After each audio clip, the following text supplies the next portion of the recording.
about you, but I can eat a hell of a lot more than 3 Oreos in one sitting. This is what I do. I might sound crazy to y'all, and that's okay.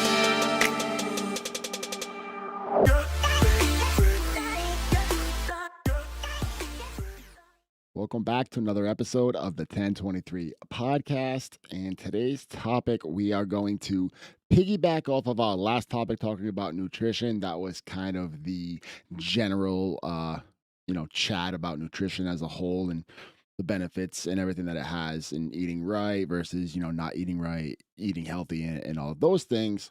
This is a little bit more of the in-depth version where we kind of break down. I took a picture of a couple different food labels and kind of break down those food labels a little bit to give you a little bit of a better understanding of the nutritional breakdown in a label on the back of whatever food packaging it is.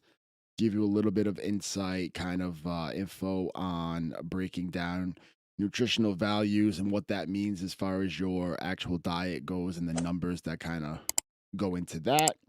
Just a little bit more of an in-depth info to kind of help you all out with your journey in that sense. As always, you can reach out to me if you have any more questions in the comments, email, whatever it might be, socials, whatever, and let me know what you have. But we'll kind of jump right into it.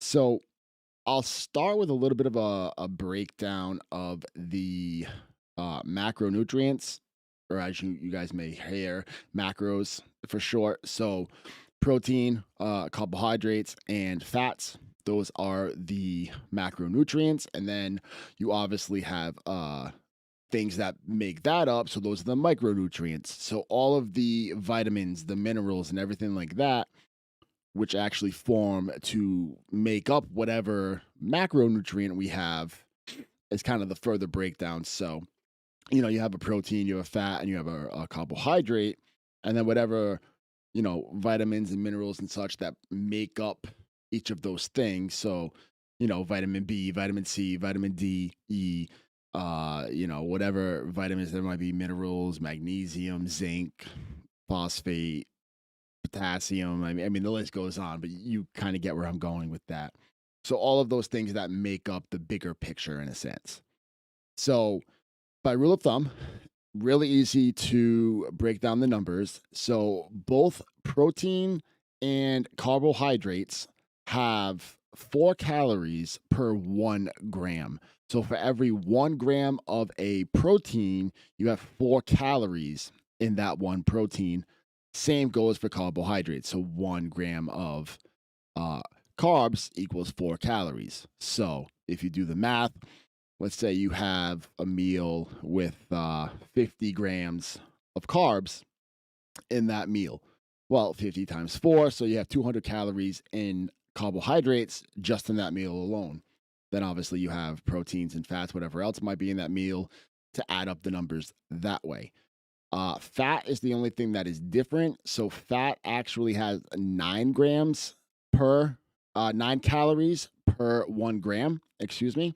So 1 gram of fat will equal 9 calories. It's a big difference, as you may have noticed, or maybe you haven't noticed, but fats are a lot more higher in calories when if you look at something with fat in it versus carbs or protein. If it has more fat in it, it's, you might wonder why it's such a higher calorie count as a total when, you have the 3 different breakdowns to it, which that is why.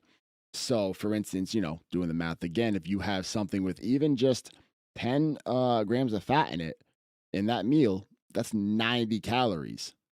So as you can see or hear from right there, it's very easy to go over your numbers if you're unaware of calorie breakdown versus grams and just the amount that you're putting in. Like I just said, 90 calories, right? 90 calories in 10 grams of fat.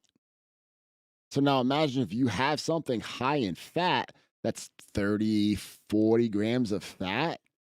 We're not even breaking down the types of fat here. We're just saying fat as a whole. You might have something that's 30 grams of fat in that one meal, right? That's 270 calories just in fat. Never mind what else you have. So if you have protein and carbs mixed into there, next thing you know, you're hitting 1,000 plus calories in one meal. And what you think might be one portion or one serving for you, you're way higher in the numbers of calories in total than you might think you're actually taking in with that plate or dish or whatever. So that's something to really keep in mind, are those numbers and knowing how they break down and how they stack up to knowing your overall calorie count. And this is where a lot of people struggle because they're unaware or they've been misled in some way and they don't really understand the breakdown of calories and just exactly what they're doing. So, like I said, you're making a dish thinking, oh, this looks right to me. And it's two or three times the calories you might be thinking are there.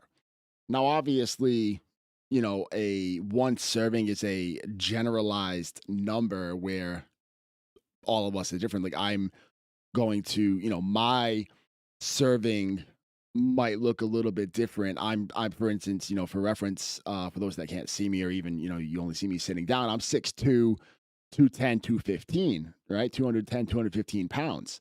I'm a bigger person. So my serving might look a little bit bigger than say somebody who's 5'2", 130 pounds, right? Like it's a big difference. So what I eat and what I perceive as a serving for myself may be completely different, might be twice as much as a person who's much smaller than me. So obviously that factors into some degree. But when you look at a serving, you can at least read the label and say, okay, one serving equals X amount of protein, X amount of fats, and X amount of carbs and whatever. So you at least know, okay, well, that one serving is the base number. Now, perhaps you only eat, half of that. Perhaps you can get full. Say for chicken, the serving is 4 ounces, right? Let's say you get full off of 2 ounces with whatever else is on your plate. Okay, well then by process of elimination and math, you cut it in half. So if it's 30 grams of protein per serving of 4 ounces and you have 2 ounces, then obviously you're having 15 grams of protein and so on and so forth with the fat and the carbs and all of that. So that's kind of how you would break it down there. But knowing these numbers is super important. And I know it can seem overwhelming at times for some people who, maybe aren't like me, who just kind of geek out over the numbers and everything like that, because it's also kind of, part of my passion and what I've done in my life. So I might be a little bit different in that sense where I also have OCD with numbers, but like I love breaking down the numbers in my head. Like I've gotten to the point where I know pretty much, the portion sizes, serving sizes, and numbers on average per every type of, food there might be out there that I eat. So I typically like make up a dish and I know what a serving size looks like. So I say, okay, that's roughly this amount, that's roughly this amount, XYZ, add it up, and so on. Um, that might seem a little bit intense. And I'm not saying, and I never really suggest to anybody when I'm coaching them even to constantly worry about counting and measuring everything. However, it is a great tool to use if it's all new to you.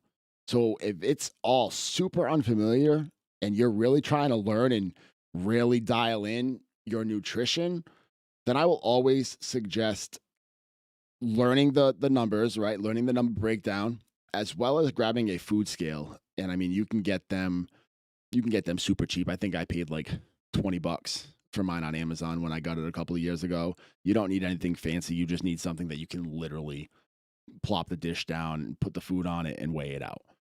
And if you're somebody who pays attention to detail, which more often than not most people will be if they're taking this serious with their nutrition and their health, you'll quickly adjust and you'll quickly adapt to seeing, hey, I put this amount of chicken in the dish, and you'll equate the visual to the number. So you'll put an amount of chicken in the dish, you'll weigh it, it'll be 5 ounces, it'll be 4 ounces, whatever it might be.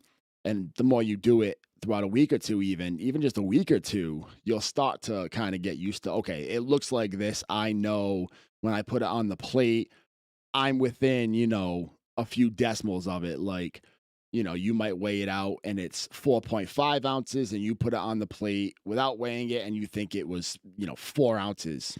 It's not that big of a deal in the grand scheme of it. If you constantly are doing too much or too little, depending on your goals, then obviously that could play a factor in it. But if it's within, a few calories, like if you're going 10 or 20 over, under, here and there, it'll typically balance out.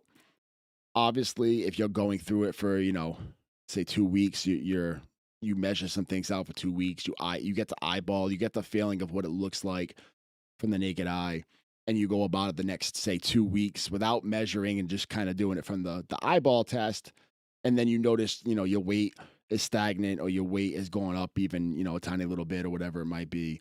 There's other factors that might play into that, but as far as just this specific topic is concerned, is what I'm speaking about, you can at least kind of reassess and then maybe go back to the scale for a couple of days and say, okay, I thought this amount that I was putting on my plate was 4 ounces and it's really 5 ounces.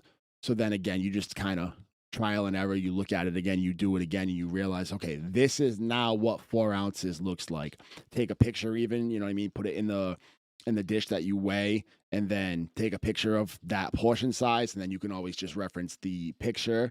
So when you make a plate full of, whatever the food is, you can look at the picture and say, okay, this is what it looks like. There's also Google, obviously, and all these different places that you can search up pictures for reference in that capacity as well. But learning the portion sizes, one, the relative portions, the portion sizes that are relative to you and your lifestyle and your goals and all of that, and then two, just the general overall look of what each portion size looks like, and then familiarizing yourself with the numbers behind it, knowing this 2 ounces of vegetables or whatever it might be is roughly, X amount of carbs, fats, proteins, whatever that, might be there. So that's kind of the beginning stages to it, is knowing 4 calories per 1 gram of protein, 4 calories per 1 gram of carbohydrates, and then 9 calories per 1 gram of fat. So when you're looking at numbers, you can use it that way. MyFitnessPal it's an amazing app. I still use it sometimes to this day, where you want to track some things that way. You can even just scan all of the items at this point, and 95% of the items that you buy are going to be come right up when you scan them in the app. And then you can actually choose your serving size there. So you can select, you can scan in oats, say. You can scan in the oats that you buy, click, okay, I have half a cup or whatever, and it'll give you all the numbers there. And then you just add each thing to the meal, whether it's breakfast, lunch, dinner, snack, whatever. And it'll total everything out for you. And then depending on which version you have, the free or the paid, it'll break down some of the micronutrients as well and let you know what minerals and vitamins you're getting and how much within each dish as well. But that is also a great tool to use, especially when you're starting out, again, just like the food scale, to help you kind of learn, the breakdown of the numbers. So obviously MyFitnessPal does a little bit more of the work for you as far as adding everything up and totaling out the numbers, but you still obviously have to know you're eating that amount, because you could easily go into that app and say, okay, I'm eating half a cup of oats. But then in reality, you just made a cup's worth of oats. So obviously being true to what you input is also super important. That's kind of the breakdown of the numbers. Now, depending on your goal, this is kind of a more in-depth thing. We can get into it a little bit at least. Depending on your goal, there's the whole calories in versus calories out. So for the grand scheme of it, most people are always looking to lose weight in some way, which when I say weight, I am talking about fat. You don't really, typically when you're losing weight, you don't want to lose your muscle, right? Muscle is what makes your metabolism go. Building muscle allows your metabolism to function that much better. So burning fat, losing fat is the ultimate goal of losing weight. We all typically say losing weight. However, what we really always mean is losing fat. So what you want to do there is have a understanding of those numbers. So now it's there's not really a specific dialed in to the T number of what you're going to burn every day. We have a basal meta oh my god, excuse me, a basal metabolic rate, which is basically how many calories your body burns just simply existing. So you wake up and you live, whatever that is, like not counting the workouts, not counting a sport you may do, an activity, running around with your kids, your pets, whatever. None of that. Just simply existing in life. How many calories does your body naturally burn? So just to make it, ease of comparison, we're going to say 2,000 calories is your basal metabolic rate. However many calories you burn in a given day without any extra activities. So if you have 2,000 calories in a day and you eat 2,000 calories in a day, you're keeping at the same weight. That's your maintenance calories, your maintenance weight. So you're maintaining whatever weight you're at. You go over that 2,000, now you're obviously looking into weight gain. If you go under that 2,000, you're looking at weight loss. Now, there might be other factors at play. That you might have medical conditions. You might be on some medicines and things that have a role in weight loss and weight gain. I'm kind of just talking about like a generic rule of thumb here. So you have 2,000 calories, right? So let's say you're looking to lose a few pounds of fat. What you're going to want to do there is take in less calories than you burn. Now, again, I'm keeping this super simple. We obviously have to add in your activities throughout the day for calories burned as well. I'm just using this for ease of reference right now before I break it down further. So, with 2,000 calories a day, for a sustainable and easier way to go about it, you would probably want to look at 500 calories less each day, meaning you would eat 1,500 calories would be your goal each day to allow you to lose a little bit of weight, a little bit of fat each week. That is the typical number you're looking for both sustainability, peace of mind, and not really overdoing it. So 500 calories less each day over the course of 7 days by math is 3,500 calories. So you'll be looking at half a pound of fat each week, depending on your water intake, depending on your activity levels, depending on XYZ in your life. That's just kind of the rule of thumb there. So obviously, if you go through activities every day and you're at 3,000 calories burned each day with activity, then what you're going to do is you're going to look at 2,500 calories, right? So that was kind of the rule of thumb if you're not doing anything. Now, if you get active, which hopefully you do because that only helps build your metabolism and lose weight, but you'll add that in. So say it's 3,000 calories for the day of everything you did and you burned. What you're going to do is you're going to take 500 off of that for ease of thumb. You can get more aggressive. It just isn't as sustainable. So I'm just going with the tried and true method, the sustainable method here. So you take 500 off of that. You're aiming for 2,500 calories in the day. The other kind of breakdown here, which is why I mentioned earlier about being upper, above or lower by a few, isn't that big of a deal because it does kind of scale out over the entire week. Obviously, each day you want to have it broken down, but it does scale out over the course of time. So you might be 700 calories under today, but then you're 300 calories over tomorrow. Well, that'll balance out to the 500 calories a day. So that's where I'm saying you have that little bit of leeway as long as you're paying attention to it all. So that's going to help you maintain your muscle as much as possible, if not lose any at all, while burning off that fat, which is the ultimate goal of losing weight, again, is burning off that fat. So that's kind of where we're going to go there. Obviously, we need to properly fuel ourselves throughout that and get in the proper nutrients and micronutrients and all of that as well. So there's a lot of different numbers and variations we can go with there. So I don't really want to get into that because it does get specific to each person, to each person's eating style, eating habits, their lifestyle, their goals, what they have available for what they're doing for exercise and whatnot. So there's a whole lot of different ways we can go with that. I'm just kind of using the general consensus here. So the 500 calories under, learning what everything looks like, learning what the numbers break down to be, learning what the numbers add up to look like, and so forth, getting to that either maintenance calorie, if you were just maintaining day to day life and function and daily weight, or are we looking to drop? We get a little bit under with the 500, knowing what that looks like and continuing from there. Water is super important as part of our nutrition. It is the most important nutrient we can put in our body, believe it or not. So, by rule of thumb, you want at least half ounce per body weight. So, if you weigh 200 pounds, half ounce per body weight means you are aiming for 100 ounces of water per day. So, yes, the gallon of water a day is a great general rule of thumb. However, you might not need that much depending on, again, your body, your lifestyle, your goals, limitations, everything like that. You may be a little bit over, you may be a little bit under. So it's that general rule that you can apply and then get a little bit more in depth with your own life and what suits you more optimally.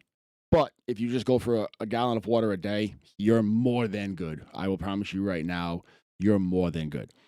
So that's super important to get in along with your proper way of eating. And again, as I mentioned in the previous episode, you're going to have your fun. Do not cut everything out. It's all about that moderation. It's all about, again, learning the numbers. So you now can learn what a slice of pizza looks like, what a couple cookies looks like, what a soda looks like, whatever it might be. And you can now just add that in and know I have 2,500 calories to eat today, and 1,000 of those went to my fun food, while I still have 1,500 calories left for X, Y, and Z meal and so forth. So learning those numbers as well as the healthy food numbers are obviously just as important, if not more important, so that you know when you're having that fun meal in that moderation time, that you know what that's going to break down to. You also know if you're having something to eat that's more fun and or even healthy and you go over the number, you'll have to know what that looks like and to adjust from there as well. Again, it's all about serving size. It's really all about portion and moderation. So I took a couple of pictures of labels. For those that are watching on YouTube, you'll be able to see me kind of check through my phone as we go over it. If you're just listening, I will do my best to go over everything for you as best as possible so you can relate to what I'm saying and understand what I'm saying, just to kind of give a visual, even though you might not like physically be seeing the picture, still will give that visual in your mind that you can imagine what something looks like, because it's pretty much typical foods that most of us have eaten at some point or at least seen. So I took a picture. The first one up is Oreos, just the standard Oreo, the regular size Oreo, not double stuffed, max stuff, quadruple stuff. I don't know. They have a million different stuffs now. It seems like, and all the different flavorings and all that. We are talking about the generic standard Oreo. So the serving size of an Oreo is 3. So 3 Oreos is 1 serving. Now let's be real here. Let's be honest. How many of you are eating just 3 Oreos in one sitting when you're grabbing Oreos? Because I don't know about you. And again, I'm a little bit of a bigger guy here. I don't know about you, but I can eat a hell of a lot more than 3 Oreos in one sitting. I mean, I've been known, maybe I shouldn't admit this being in my profession, but I've been known to eat a whole entire pack of Oreos, and they weren't just the regular stuffed Oreos in one sitting. You may have been there as well. Again, I was well aware of what I was doing. It's just, a little bit of a funny story to relate to that. We probably don't eat the serving, right? Like, who eats just 3 Oreos in one sitting? And again, if you had the discipline, like I do now, if I have a snack, I stick to the serving or maybe just over, but I account for that in my numbers. Like I said, accounting for it in your daily numbers is going to make a difference in not overdoing things. So anyways, 3 Oreos is a serving. It is 160 total calories in the 3 cookies, but it breaks down in a bit of a different way here. So we got 7 grams of fat, 2 of which are saturated, And I mentioned earlier the different types of fats. There's saturated and then unsaturated and trans. You want little to no trans at all. That's the worst kind of fat. Saturated fat, you want it to be very minimal. And then unsaturated fats would be like the higher amount of fat, so to speak, right? Like depending on your diet, you might have more fats compared to carbs or more carbs compared to fats, but you want to stay away from trans fat. Trans fat is the worst kind of fat there is. So you want to stay away from that. Like 0 milligrams, 1, 2 milligrams, like you want to stay away from that. Saturated, you're going to get a little bit depending on what you eat and what your diet is like. You'll get a little bit of saturated in there, and then unsaturated are the little bit of better fats in that whole breakdown.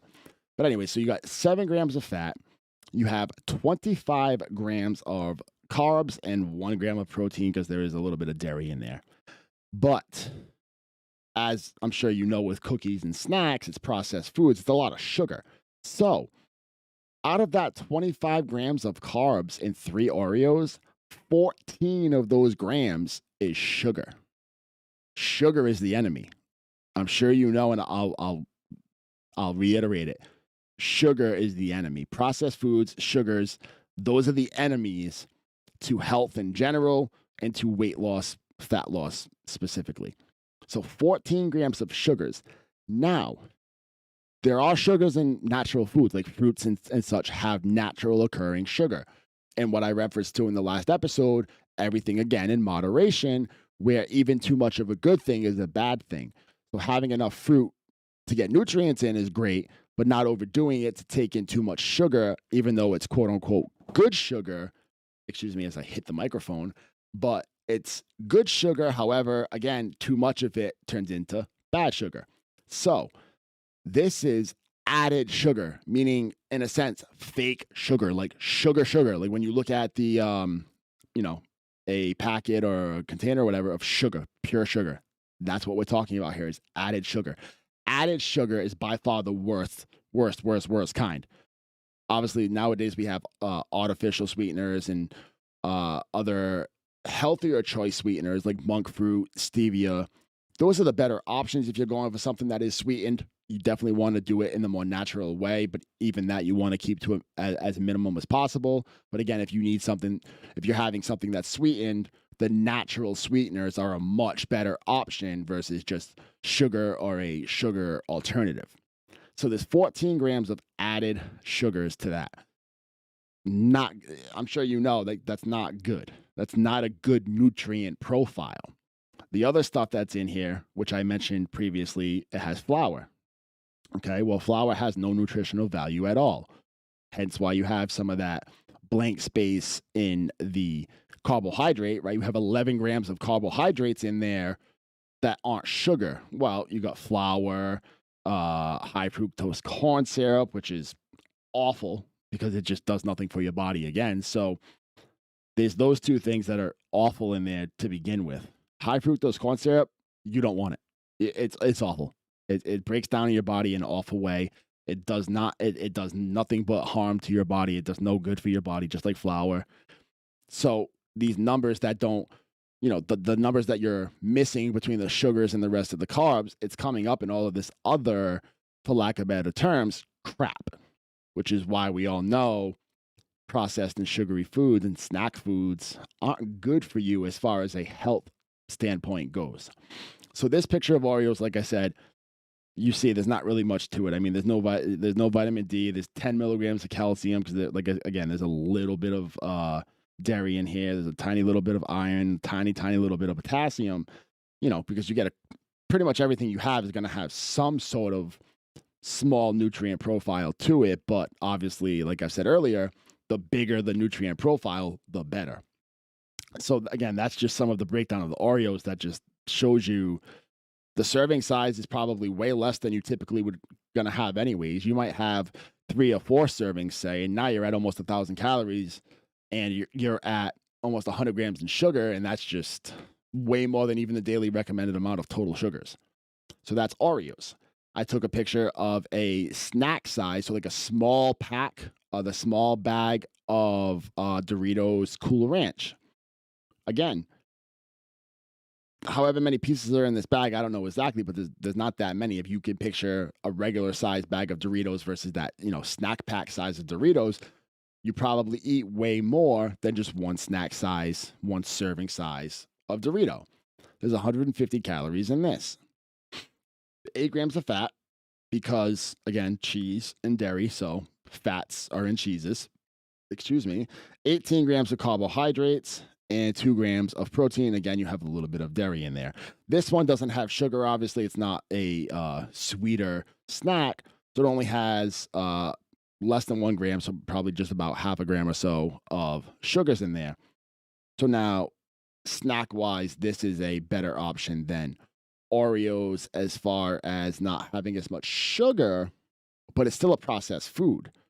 It's still processed, it's still made up, it's still chemically engineered, right? So all of that is not natural, meaning you lose nutrients along the way. It takes out nutrients in order to make it taste and look in whatever the way it is.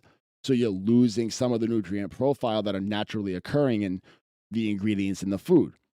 So even this, again, it's not that great of an option. And again, you're probably eating 2 or 3 times the serving size amount.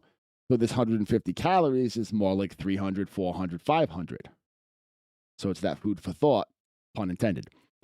I took a picture of, now these things I don't eat. I live with my parents right now, so they have different foods. So there's a Count Chocula cereal. Some cereals are of course better than others. There's some that are, whole grain and so forth that are better than others, but they're always still enriched in some way. So again, that's where they're a healthier option to other cereals, but they're still not the best. So again, in moderation, if you have it here and there, it's better than obviously having it all the time. And again, one serving. So you have 1 cup of dry cereal is 140 calories. So no milk added or anything like that, which again, you have to count for. If you're having something like a cereal, an oatmeal that you add a milk to or whatever it might be, you can't forget that you have to also add in those calories.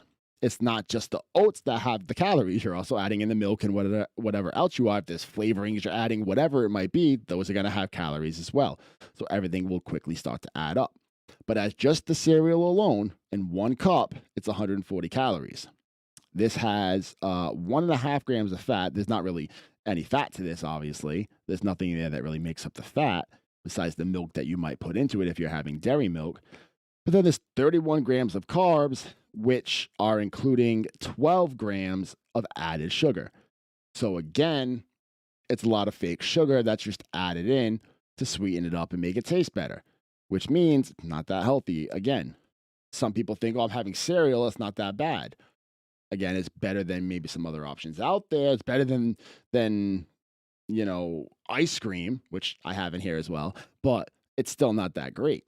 So it has a little bit more of a nutrient profile. It has a little bit more, albeit small amounts of vitamins and minerals here, because it does have some grains and such made up within it. But again, we have corn syrup, canola oil, which is okay, not the greatest though. Cornstarch, food colorings, which aren't really that good for you, and some other things that kind of just make up the profile of the cereal in order to shape and form it and give it its taste. So again, that's something that isn't as bad, but really not that good. And then lastly, for the snack side of it, we took a picture of, I believe this is Breyer's vanilla bean ice cream. So now, obviously, if you're having peanut butter cup, whatever other flavors are out there, Moose Tracks, whatever flavors are out there of ice cream, they're going to have more calories in it depending on what it has for other ingredients. This is just simply vanilla bean. But in 2/3 of a cup, which really isn't that much, again, a serving size really isn't that much. You probably have more than this. So in a 2/3 cup serving, it's 170 calories. Now, as you know, ice cream is dairy. So again, we're going to have fat. It's going to be a decent amount of fat because it has milk, cream, sugar, vegetable gum, and natural flavor. So the milk is dairy. It's going to have fat. So it has 9 grams of fat, but it has 6 grams of saturated fat because we have the milk and the dairy in there. So we're already getting up there and the amount of saturated fat, that's again like the middle ground of fats, but just that one little serving alone, it's, according to this, is the recommended daily value, the average daily value of an American. You're at 30% of your recommended saturated fat just in this one serving of ice cream. Now, again, are you having just this one serving or are you having 2 or 3? Because now you think about it, now we're over 50% with 2 servings. We're over like a bowl of ice cream versus the 2/3 cup serving of ice cream. You're at over half of your daily allotment of just saturated fat alone. Never mind anything else you've had in the day that has fat, whatever fat, good or bad, in there. And then it has 19 grams of carbs, and all 19 grams are sugar. So all 19 grams of carbohydrates in this are sugar, meaning there's no fiber to it because fiber is carbohydrate. Fiber is good for you. I'm sure you're aware of that. So 19 grams, all of it is sugar. A little bit of that is naturally occurring sugar from the dairy because naturally dairy does have a little bit of sugar in it. Obviously, you have that little bit of a sweet taste to dairy, to milk and such. That's where that comes from. It has a little bit of natural sugar, but it's only 5 grams. So out of the 19 grams of carbs, 14 grams in that one serving are all added crappy sugar. Now, again, we're having 2 servings, which is probably more likely what most people have. You're at 28 grams of added sugar alone, which is just about 60% of your daily recommended value on the average number. So just in one, quote unquote, your serving of ice cream, you're over half the amount of sugars in a day. Never mind added sugars, which are the worst kind. Then to round it out, you have 3 grams of protein because, again, there is a little bit of dairy in there, which means you get a little bit of protein out of the dairy. But as you see, even in just that one actual serving, the number profiles are not good at all. The nutrient breakdown is not good at all.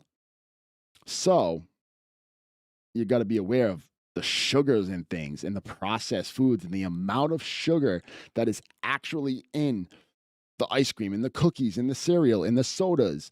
Don't get me started on soda. Soda has 30, 40, 50, 60 grams of sugar in just like one can alone. So your whole entire day of sugar is in one can of soda. Just keep that in mind. If you go online and go to Google or whatever, you can see the amount of sugar laid out on the table for a can of soda. It's pretty mind-blowing. It's a scary image to say the least. And then lastly, I took a picture of something that I eat, ground turkey. Obviously something that's a little bit better for you, a little more healthy, on the healthier side of things. So the best I can get around here, you want, by rule of thumb, when you're going for lean proteins, whether that's turkey, chicken, beef, whatever, you want the leanest portion possible. So meaning the least amount of fat as possible. So ground turkey, like you may see ground beef at 80-20, 90, 90-10, whatever. That's 90% like meat and 10% fat, right? So the best I can find where I shop for ground turkey is 93%, 7%. So 7% fat. So it will have a tiny bit more fat than sometimes, if I'm lucky, and depending on where I shop, I can find like a 96-4 ratio, or even like a 97-3 ratio. Something like that is amazing. If you can get a 97%, 3% fat lean protein, you're hitting the holy grail there. So for this, 4 ounces, this typically lean protein, lean meats is typically 4 ounces is one serving for pretty much everything for rule of thumb. So 4 ounces of ground turkey, which there's just turkey in this. This has rosemary extract, which is just kind of like the natural preservative in there, basically in the packaging. So 4 ounces of turkey is 150 calories.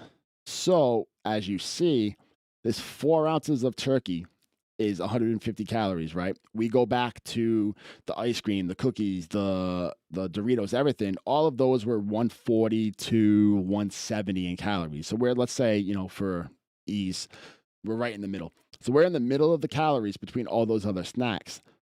But you get so much more out of this lean protein, obviously, than you did with all of that. Remember, there was really no protein to it. There was more fat and carbs. The carbs were all sugar and so forth. No nutrients to it. It was just kind of blah. So in the turkey, we got 4 ounces, 150 calories, 8 grams of fat, 3.5 of that is saturated. We have 0 grams of carbs because meat does not have carbs. Meat is strictly protein and fat. So we have 8 grams of fat and 22 grams of protein. And again, there's nothing to it. It's one ingredient. In this case, two, rosemary. But again, that's just a natural, urban spice is fine. So this 4 ounces for 150 calories has so much more to offer than all the snacks. And I know you might be saying, yeah, we know this. We've heard this before. I just wanted to break it down in a further way to hopefully help understand. If you understand all of this, then you're probably not even listening to this point. But for those of you that might not understand any of this, hopefully this is helpful to break it down a little bit to let you know the real side of this information. Because I know a lot of it gets lost in translation, a lot of it gets lost in search, a lot of it gets misguided information that's out on the internet these days. That's why I'm putting this together in a hope that I can help you in some way. So again, that 150 calories, if we average it all out, they're all the same calories, right? They're within 20 of each other. So they're all the same calories, but as you see, obviously the lean protein, the lean meat, the benefits of that, I mean, all of the other things combined, as far as not calories, but nutrients, still don't add up to what we're going to get in this one thing here. Never mind bringing in vegetables, whole grains, fruits, the lean protein that we have and all of that. Putting that all together is what's going to get us all of the proper nutrients throughout the entire day to help maintain our fullness, help maintain our energy, help maintain our health overall, and help us reach those numbers that we're aiming for on a daily basis, whether that's to lose, to gain, or to maintain. All has a much better benefit than the processed, sugary, crappy junk food that's out there. Fast food. Again, I mentioned last time, boxed food, bagged food. Now, this is boxed and bagged. Obviously, like the ground turkey comes in a packaging, it's wrapped in a little container. That's not what I'm talking about here. I'm talking about the pre-packaged, like pre-made foods that are ready to go. I have to take the turkey and I have to cook it. The Oreos I can pop in my mouth. The Doritos I can pop in my mouth. The ice cream I can put it right in my mouth. All of those things are ready to go. We're talking about those types of food as far as boxed, bagged foods that you want to avoid. I know it's a lot of information. I know I threw a lot at you. But again, I want to try to help the best way I can in as little as I can, in a sense, right? Like I could sit here, if I really broke everything down, we're at 40 something minutes right now. This podcast could be hours and hours and hours long if I really wanted to make it that way and go crazy in depth with anything. But that's where my outside information is for. My website, my coaching, and all of that can come into play if you're still unaware, if you still have questions, you still have concerns, you still have more you want to get out of it. We can work together and get you to where you want to be. But as always, I'm here to answer questions. I give out as much information as I can, whether it's in the podcast, the comments, the questions, emails, social media comments, whatever it might be. I'm here to help. That is first and foremost what I'm here to do, is share knowledge, share my learning, share my experience, and try to help you in any way I can. So please don't hesitate to reach out to me one way or the other if you have a question about anything I said, or maybe I didn't say something and something comes to your mind. Please, please, please reach out to me. That's what I'm here for. I'm not going to turn you away. If you come to me with a question, I'm not going to say, oh, you're not paying me, get away. I will never do that. I will give as much information just because as I possibly can within reason. So that's pretty much a little bit more of an in-depth nutrition breakdown. I hope you learned something from it. As always, if I can help one person learn one thing from this, my job is done. Hopefully there's more that takes something from it. But again, in the grand scheme of things, as long as there's one, my job is done. Hit the sub button, find your way back, turn the bell notification on if you're on YouTube, turn notifications on any other social media that you can follow me on if you have it. If you're on Spotify, Apple, Google, wherever you're listening to this podcast, watching this podcast, whatever it might be, thumbs up, like, interact, comment, share, sub to the podcast, whatever form you can do. It's all free. There's no pressure, but I Would love it if you help us grow and reach that many more people. If you have, again, comments, questions, a topic you would like to hear me talk about, whatever it might be, reach out. I will always answer. I'm a one man show and I will always answer. No matter what, I'm here for you. This is what I do. I'm here for you. I love each and every single one of you, and that's why I do this.